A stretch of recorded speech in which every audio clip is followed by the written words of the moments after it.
Have you ever had that strange, almost unsettling feeling that something big was about to happen? Days before a major career shift, a serendipitous encounter, or life-altering news. That nagging, unexplained unease, that recurring dream, that series of coincidences that just felt too impossible to be mere chance. Most people dismiss these signals. They write them off as paranoia, chalk it up to an overactive imagination, and move on as if nothing happened. But Carl Jung, discovered something profoundly disturbing about these moments. Something that academia suppressed for decades. Something that Dr. Andrew Huberman is now validating with neuroimaging. And something that will completely change the way you understand reality. Because these signals, they're not an illusion. They are real, and your brain detects them, often before you're even consciously aware of what's coming. In 1952, Jung published a study that nearly destroyed his academic reputation. He called it synchronicity, the meaningful connection between events that have no apparent causal relationship, coincidences that carry just too much weight to be dismissed as mere chance. His colleagues laughed. The scientific community called him a mystic. They said he'd abandoned science for superstition. But Jung had data, hundreds of documented cases, patients who dreamed of deaths that happened days later, people who thought of someone seconds before the phone rang, symbols that appeared at moments of profound transformation. And now, 70 years later, neuroscience is proving that Jung was right all along. Huberman. Dr. Huberman revealed in recent episodes of his podcast something that changes everything. Your brain has a pattern detection system so sophisticated that it operates largely outside of your conscious awareness. It processes millions of signals per second that you never even perceive. And when those patterns indicate that something significant is about to happen, your nervous system reacts. That feeling in the pit of your stomach? It's not imagination. It's your enteric nervous system, what scientists are now calling your second brain, detecting a pattern before your conscious mind even registers it. And here's what no one is telling you. Jung's synchronicity and Huberman's pattern recognition are the same thing, viewed from different angles. One described it through the lens of depth psychology. The other validated it through neuroscience. But the phenomenon itself is identical. Your brain knows what's coming. It sends you signals. The question is, are you paying attention? Hold on tight, because what I'm about to reveal is even more unsettling. Jung didn't discover synchronicity by accident. He experienced it. In 1913, he had a series of terrifying visions. He saw rivers of blood inundating Europe. He saw destruction on a massive scale. He thought he was losing his mind. A year later, World War I began. Jung documented everything in what became known as the Red Book. For years, he thought he'd lost his sanity, but then he realized that his unconscious was picking up signals that his conscious mind couldn't process. Patterns in collective behavior, tensions building, events moving in an inevitable direction toward conflict. His brain had detected the war before it even happened. And this isn't an isolated case. Jung documented hundreds of similar situations. Patients who felt that something was wrong days before receiving medical diagnoses. People who avoided trips that ended in tragic accidents. Prophetic dreams that came true with chilling accuracy. The explanation he found defied all the physics of the time. Jung proposed that there exists a layer of reality where time and causality work differently. He called it the unus mundus, the one world, a dimension where past, present, and future are all connected, where events that seem separate are actually intertwined by meaning. Quantum physics was reaching similar conclusions at the same time. Einstein called it spooky action at a distance, particles that communicated instantaneously, regardless of distance, events connected by something beyond classical causality.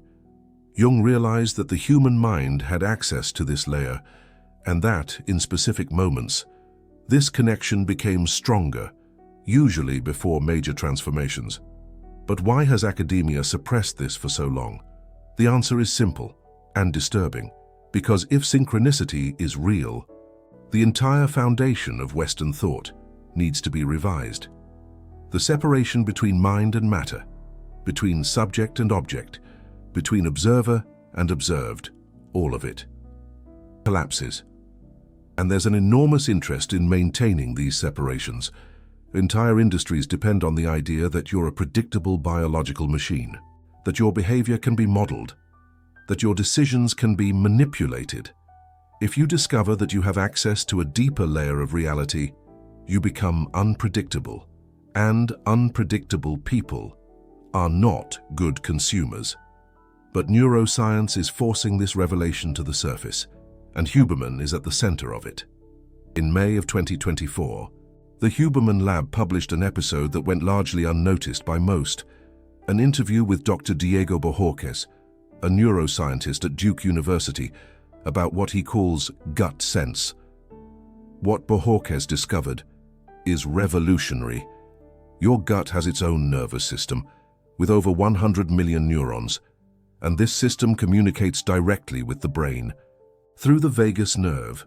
More importantly, it processes information independently, and often faster than the main brain. That feeling that something is off, it literally comes from your gut. Your second brain detects patterns in the environment, in the body language of people around you, in microsignals that your conscious mind ignores, and it sends you alerts. Most people have learned to ignore these alerts. Modern society teaches that reason is superior to intuition, that data is more reliable than feelings, that decisions should be made with the head, not with the gut. But Bohorquez has shown that this division is artificial. The enteric nervous system has processing capabilities, comparable to areas of the brain, involved in complex decision-making. It's not primitive, it's sophisticated. And here's the connection that no one is making. Jung talked about the unconscious as a system that processes information outside of consciousness and sends messages through dreams, sensations, and coincidences. Huberman and Bohorquez are mapping the neurological infrastructure of that system. Jung's unconscious is not a metaphor, it's neurology. But synchronicity goes even further. And here's where things get really interesting. Jung realized that the signals don't just come from within, they appear in the external world too. A song that plays at the exact right moment, a book that falls off the shelf, a person who appears out of nowhere, with information you desperately needed. How is this possible? Jung's explanation was philosophical. He spoke of archetypes, universal patterns that exist both in the individual psyche and in the collective world. When an archetype is activated within you, it also manifests in the environment, not because the environment is reacting to you, but because you and the environment are connected on the same deeper level. Modern neuroscience has a complementary explanation, and it involves something called the salience network. Your brain has a neural network, specialized in detecting what is relevant. It operates constantly, filtering millions of stimuli and highlighting only what matters for your goals and current emotional state. When you're in transition, when something big is forming in your unconscious, your salience network shifts. It starts highlighting things that previously went unnoticed, patterns that were always there, but that your brain now decides are significant. This explains part of synchronicity. You're not attracting coincidences. You're finally perceiving connections that existed all along. But Jung would go further. He'd say the shift in your salience network isn't random. It happens because your unconscious already knows what's coming, and it adjusts your perception to prepare you. Hold on to that, because it'll make sense when I reveal the protocol. There's a pattern that Jung identified in the signals preceding major shifts. It's not random. It follows a predictable structure. First comes the unexplained unease, a diffuse feeling that something is out of place. You can't pinpoint what, but you know something needs to change. Sleep becomes irregular. Thoughts become repetitive. An anxiety without a clear source appears. Huberman would explain this as a dopamine system dysregulation. Your brain has detected that current patterns aren't working, and it's signaling a need for change through discomfort. Then come the dreams. Symbolic images that seem absurd on the surface, but carry deep meaning. Jung spent his entire career decoding these dreams. He discovered they often anticipate the change that's coming. In neuroscientific terms, during REM sleep, your brain processes emotional information and consolidates memories, but it also simulates future scenarios.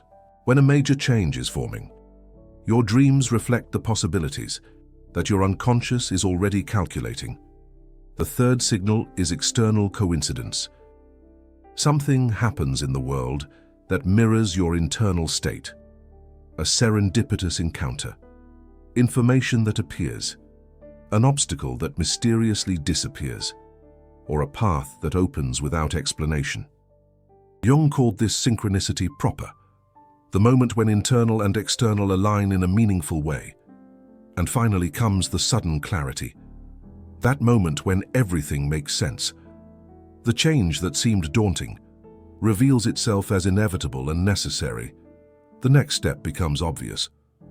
Huberman would describe this as a moment of insight, when neural networks that were working in parallel finally connect and produce a conscious solution. The question is, why do most people miss these signals? The answer is brutally simple. We're trained to ignore them. Modern education is built on the premise that valid knowledge comes from the outside, from books, from authorities, from data. No one teaches you to pay attention to internal signals. In fact, you're actively taught to distrust them. How many times have you heard to not be emotional or to think with your head? These commands create a dissociation between you and your own internal guidance system. Jung warned about this a century ago. He said that modern man was losing contact with the unconscious, and that this would have catastrophic consequences. Without access to deep signals, people are adrift. They make decisions based only on superficial logic. They miss moments of transformation because they're not paying attention. And here's where it gets interesting. Huberman has shown that this dissociation has a neurological basis. When you repeatedly ignore signals from your body, like that gut sense, or that unexplained unease, you're training your brain to suppress these communication channels. The connections between the enteric nervous system and the cortex weaken. The signals keep being sent, but they no longer reach consciousness. It's a process of self-silencing. You're literally shutting off your ability to perceive what your body and your unconscious are trying to tell you. But there's good news. This can be reversed. Neuroplasticity means your brain can be rewired. The neural pathways that have been weakened can be strengthened again. And Huberman has spent the last few years mapping out exactly how to do that. But before the protocol, let me tell you something that Jung discovered, and that changes everything. He realized that the signals get stronger at certain moments in life. It's not random. There's a pattern. The first moment is what he called the midlife crisis. Not the caricatured version that popular culture portrays, but a genuine inflection point, usually between 35 and 45, when the meaning constructed until then begins to crumble. Jung said that up to that age, we live primarily for the exterior, career, family, achievements. But at some point, the unconscious starts demanding attention, and the signals appear forcefully. Disturbing dreams, coincidences that can't be ignored, a growing sense that something fundamental needs to change. Modern neuroscience has validated this in a surprising way. Neuroimaging studies show that around the age of 40, significant changes occur in brain structure, the prefrontal cortex, responsible for planning and impulse control, reaches its peak of maturation, and at the same time, areas linked to introspection become more active. Your brain literally reconfigures itself to look inside, and when it does, the signals that were being suppressed emerge. The second moment of intense signals is during periods of prolonged stress. Jung observed that patients under great pressure frequently reported an increase in synchronicities, coincidences that seemed impossible, information that appeared at the exact moment. Huberman would explain this by the effect of cortisol on perception. When you're stressed more, your brain enters a state of heightened alertness. The salience network becomes hyperactive. You start to notice patterns that would normally go unnoticed, but Jung would go deeper. He'd say that stress activates the unconscious. When the conscious mind can't solve a problem, it resorts to deeper resources. And these resources communicate through signals. The third moment is during phase transitions, adolescence to adulthood, single to married, from employee to entrepreneur. Any shift from one state of identity to another. During these transitions, your internal maps are being redrawn. Your brain is literally reconstructing its representation of who you are. And during this process, the signals multiply. Carl Jung called this symbolic death and rebirth.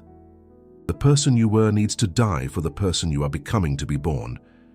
And this process is accompanied by intense synchronicities. Now, why am I telling you all of this? Because if you're watching this video, you're probably in one of these moments. The unexplained unease that brought you here isn't random. The algorithm that recommended this content isn't a coincidence. Your unconscious is seeking information because it knows you need it, and that's a signal in itself. But hold on, because what's coming next is what you really need to know. The protocol that unites Jung and Huberman to amplify your capacity to perceive signals. First, you need to understand what's happening neurologically. Your brain has two main processing systems. System 1, fast, intuitive and automatic, and System 2, slow, analytical, conscious. Most people live almost exclusively in System 2, thinking, analyzing, planning.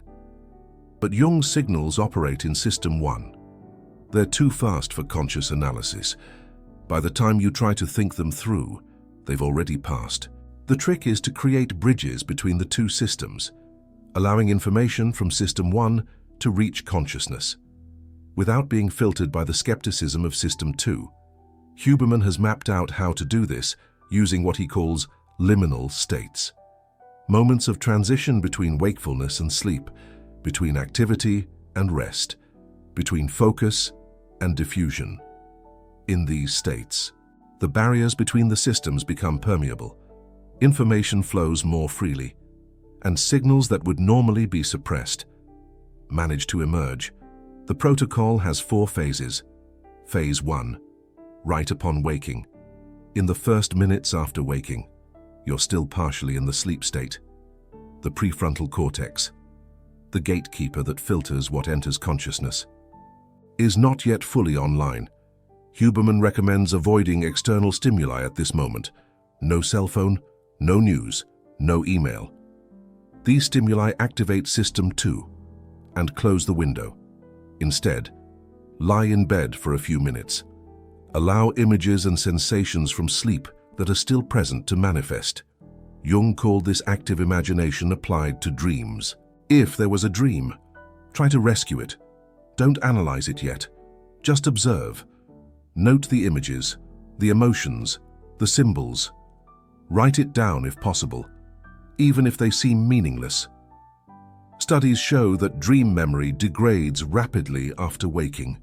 If you wait more than 10 minutes, a large part of the content is lost. But if you capture it in those first moments, you preserve valuable material.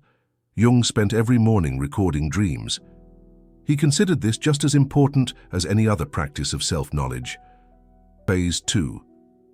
The practice of morning silence after recording dreams. Huberman recommends a period of silence before starting activities.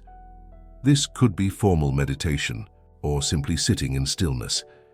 The important thing is not to add stimuli. During this silence, your default mode network activates.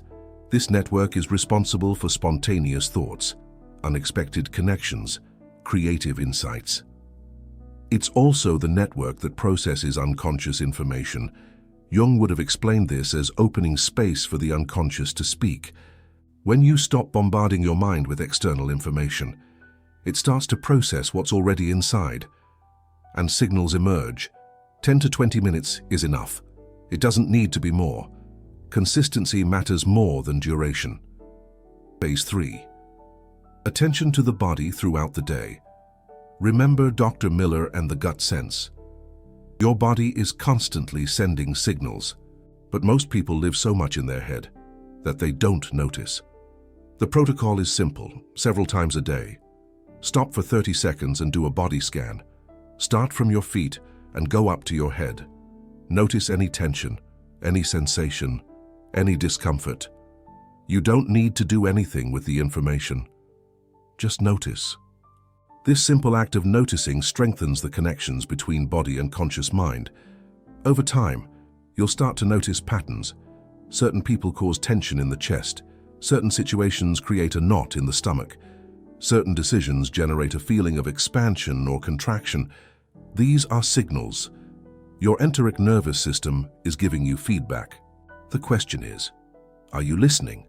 Jung would say that these bodily sensations are manifestations of unconscious complexes, networks of emotions and memories that activate in certain situations.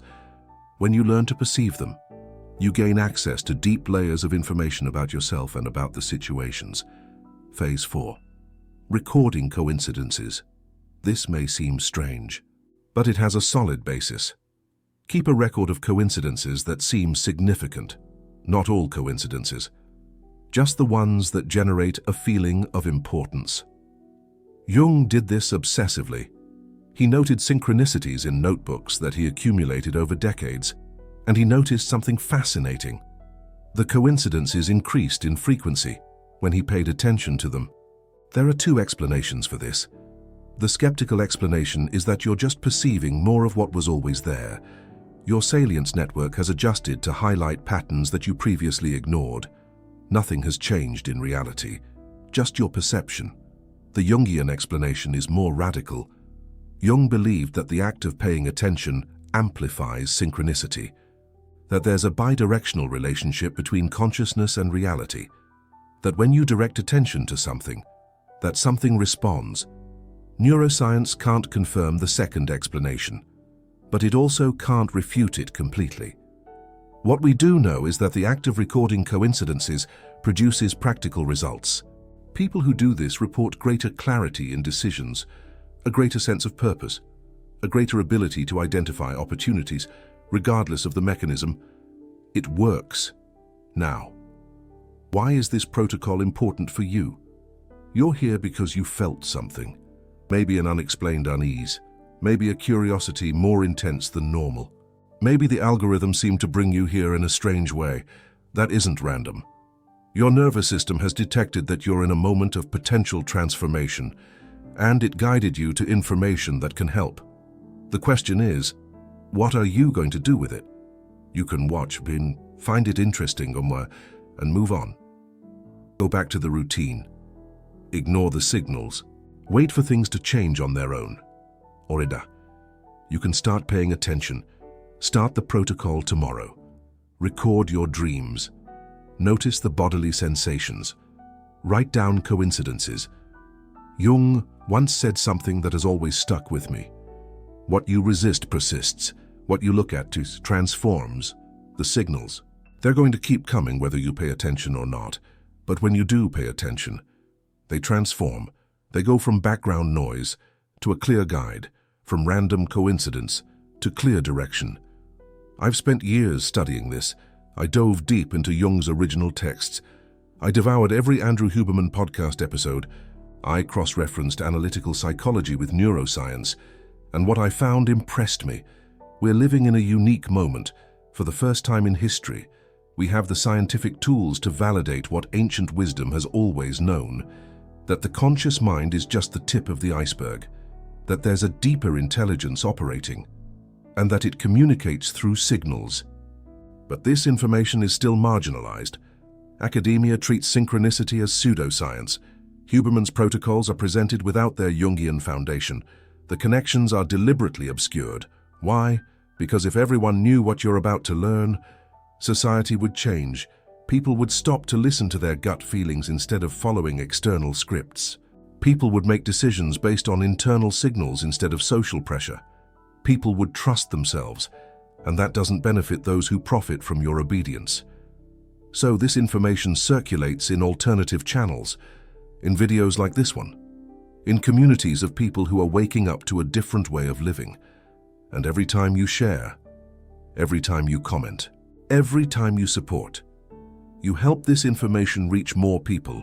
By the way, this kind of content requires hours of research, reading Jung's original texts in German, keeping up with recent scientific publications, synthesizing information that's usually scattered and inaccessible. If this video gave you something of value, if you felt you learned something important, consider clicking the Super Thanks button down below. It's not an obligation. It's a way for you to say that this work matters, that you want to see more content like this, that you're part of a community that seeks deep knowledge instead of shallow entertainment. When you click the golden heart, you're not just supporting a channel, you're funding the next revelation. The next connection between Jung and Huberman that academia prefers to hide.